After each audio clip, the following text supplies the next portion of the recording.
Hello. Here I am going to solve a problem by using PERT network analysis method. Now what is PERT? So PERT is a network analysis method. It is employed to solve the activities where the activity timings are uncertain. That is not known because this is a probabilistic method. Whereas CPM method is a certain method where we know what is the duration taken for each activity by the past experience. But here all the example I can give as of R&D projects wherein the activities or the projects are never attempted before. The time duration is uncertain and it is probabilistic.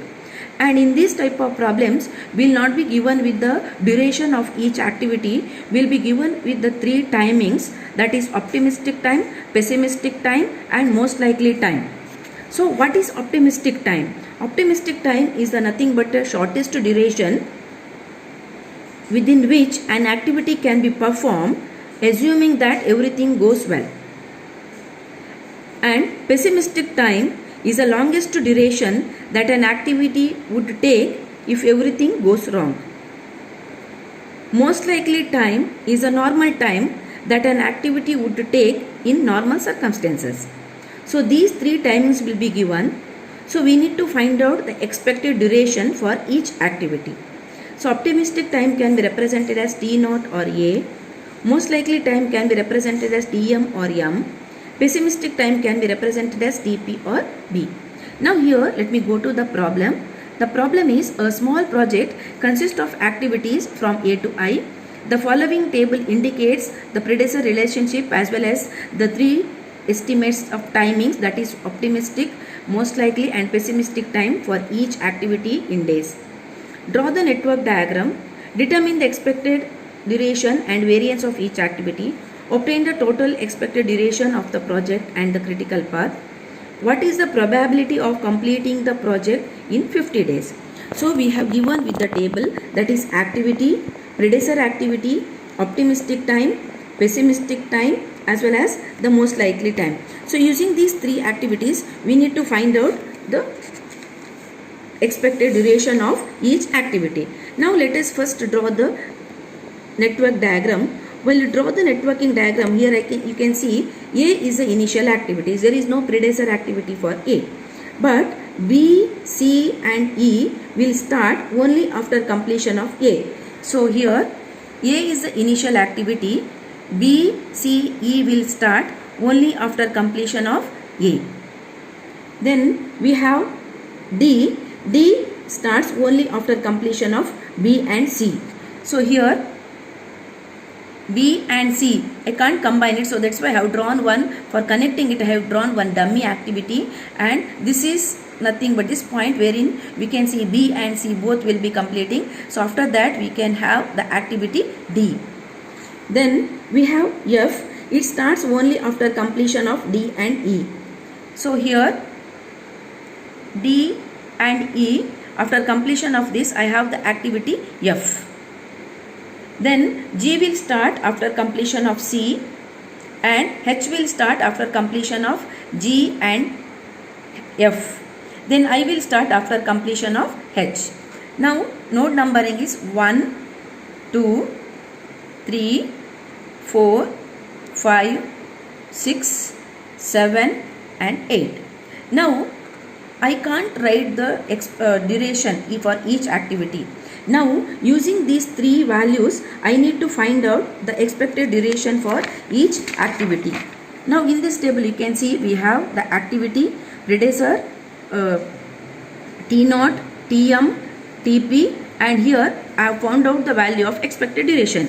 So the expected duration of the activity is given by E is equal to A plus 4m plus B by 6, where A is optimistic time, B is the pessimistic time and M is the most likely time. So A plus 4m plus B by 6. So using this formula we can find out the expected duration for each activity. For example, here I have explained for one activity. For activity A is equal to 2, B is equal to 8 and M is equal to 5.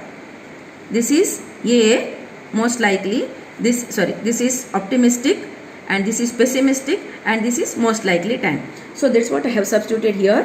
2 plus 4 into 5 plus 8 by 6. So I am getting it as 30 by 6. So 5. So 5 is the expected duration for the activity A.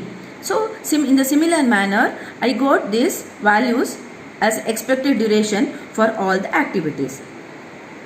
Now while solving the problem of PERT, we need to find out the variance, that is sigma square. So what is the formula for variance? So variance formula I can write it as sigma square is equal to B minus A by 6 whole square, where B is the pessimistic time, A is optimistic time. Okay, so I have substituted it for the same activity A. So 8 minus 2 divided by 6 whole square, that is 6 by 6 whole square is equal to 1. So using that formula, I have found out all the variance for all the activities. So that completes my table. Now what I have to do is, I have to write all this duration on the activities. So for A, the expected duration is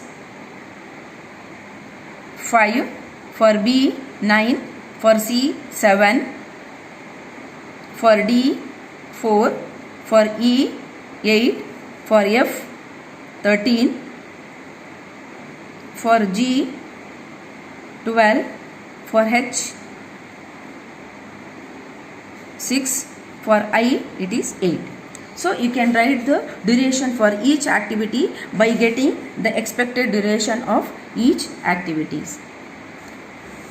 Now see here, it is not mentioned in the problem that we need to find out EST and LFT values. So what we can do is, here we can find out the probable paths. So we can find out the probable paths, whatever the probable paths from starting to the end. So then we can directly add the duration of each activity. Now in the given problem, if I see, I have the probable paths A to B, B to G, G to H and I, one path. Then A to B, A to B, B to D, D to F, F to H and I. Then A to C, C to G, H, I. A to C, C to D, D to F, H, I. A to E, E to F, H, I. Now if we take one path, A to B, B to G, H, I. So I can add 5 plus 9, 9 plus 12, A to B 5, B it is 9, so 5 plus 9, then G it is 12 plus 12, H 6 plus I 8. So like that you can all add all the activity durations and you can get the duration for each path. So here the first path 45 days, second path 40, third path 38, fourth path 43 and fifth path 40 I got. So in this, the critical path, whichever the having the highest duration, that I can take it as a critical path. Now I am getting 45 days as a highest value. So I can take the critical path as A to B, B to D, D to F, F to H, H to I. The expected duration of the project, completing the project, I can take it as 45 days. Okay, so that is the answer for the first question. Now in the second question, it is given that find out the probability of completing the project in 50 days. Okay, so to find out that, it is a probabilistic method. So here first we need to find out the standard deviation. So how to find out the standard deviation? So we know the variance. So standard deviation is nothing but square root of sum of the variances along the critical path. Now if I see which are the activities comes under the critical path, A, B, D, F, H, I. Now I have to add all the variances of the activities which comes in the critical path, that is A, B's variance, D's variance, F variance, H variance and I variance. Adding it, I am finding the square root of that will give you the standard deviation, that is 3. Now we have the expected duration of completing the project is 45 days, that we got from the solution, 45 days. But we have given that the schedule time is given as 50. We have to find out the probability of completing the project in 50 days. So this is the scheduled time, this is expected time. Now we have to find out Z. Z is the standard normal variable. So Z is given as Ts minus Te divided by sigma. where TS is the schedule time, TE is the expected duration of completing the project, sigma is the standard deviation. So TS is 50 minus 45, standard deviation we got it as 3 for the activities which comes under the critical path. So I am getting the value of Z as 1.67. Now it is the area under the normal distribution curve. So we need to use the normal distribution table for 1.67. So this is a normal distribution table. So here 1.6 come here and 1.67. So 1.67 comes somewhere here. It is 66. So 67, that is 0.9525. So Z value is, we will get for Z value of 1.67, we will get the area under the curve as 0.9525. That means the probability of completing the project in 50 days is 95%. This is how we can solve the problem by using the PERT method, project evaluation and review technique.